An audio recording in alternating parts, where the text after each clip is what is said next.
Wallagga Bahaa Aanaa Saasiggaa keessatti miseensonni poolisii Oromiyaa 44 rasaasan erga madaa'an booda haalli naannichaa yaaddoo tahee jira jedhame. Haleellaa kibxataa dheengaddaa raawwatame kanaan miseensonni poolisii Oromiyaa 44 kan madaa'an yeroo ta'u isaan keessaa 6 miidhaan cimaan waan irra ga'eef yaalaaf gara Finfinnee ergamanii jiru jedhamee jira. Haleellaa kanaan namoonni ajjeefamuuf dhiisuu isaanii wanni adda bahee hin jiru. Dubbi himaan mootummaa naannoo Oromiyaa obbo Geetaachoo Baalchaa haleellaa kanarratti odeeffannoo hin qabu jedhanii jiru. Amma dura mootummaan Itoophiyaa ji'oota fulbaanaaf caamsaa dabree keessa miseensonni poolisii Oromiyaa 112 milishoonni 57 fi qondaaltonni mootummaa 18 waraana bilisummaa Oromootiin ajjeefaman jechuun himatee ture. Torbaan lama duras achuma Wallagga Bahaa Aanaa Kiiramoo keessatti yoo xiqqaate namoonni 200 ajjeefamuun kan yaadatamu.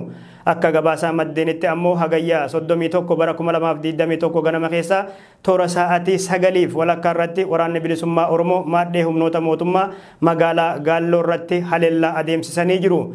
Lolli kunis sa'aatii 3 magaalaa keessatti kan adeemsifame yeroo ta'u waraanni bilisummaa Oromoo haleellaa waajjira poolisii aanaa Saasiggaa irratti fudhatee kanaan hidhamtoota murtii malee barootaaf hidhaman bilisa baasuu himamee jira.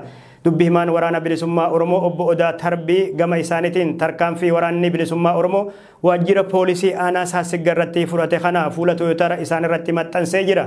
Barreeffama isaa keessattis oolan Wallagga Bahaa Aanaa Saasiggaa keessatti hidhamtoota siyaasaa 100 bilisa baasee jee haleellaa kanaan humnoonni mootummaa madaa'an hospitaala yuunivarsiitii Naqamtee guutan jechuun barreessan obbo Odaa Tarbii. Mootummaan Itoophiyaa waraana bilisummaa Oromoo galmee shororkeessaa keessatti erga ramadee booda maqaa ABO Shanee jedhuun ammoo namoonni nagaa hedduun ajjeefamuu fi kaanis hidhamanii jiru. Ambaasaaddarri USA Linda Thomas Afrikatti bakka bu'aa gaanfa Afrikaa Olusegun Obasanjo waliin mari'atanii jiru.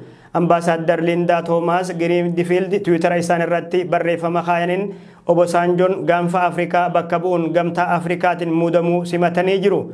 Qaamoleen Itoophiyaa keessatti araara buusuuf hojjetan marti akka deeggaranis gaafatan. Lindan hojii Olusegun itti seenan kana milkeessuuf kan cinaa dhaabbatan ta'us Lindan himanii jiru. Pireezidaantiin Naayijeeriyaa duraanii Olusegun Obasanjo Itoophiyaa keessatti qaamoleen marti lola itti jiran dhaabanii gara marii araaratti akka dhufaniif gamtaa Afrikaatiin dhiheenya kana kan muudaman. Bulchaan Naayijeeriyaa duraanii fi gameessi siyaasaa kun guyyoota dhufan keessatti gara gaanfa Afrikaatti imaluudhaan dirqama rakkoo siyaasaa Itoophiyaa araaraan furuuf gamtaan Afrikaa itti kenne ni eegalu jedhamee eegamaa jira. Mootummaan federaalaa Itoophiyaa fi TPLF manguddummaa Olusegun kana fudhatuu fi diduu isaanii wanni baramee hin jiru.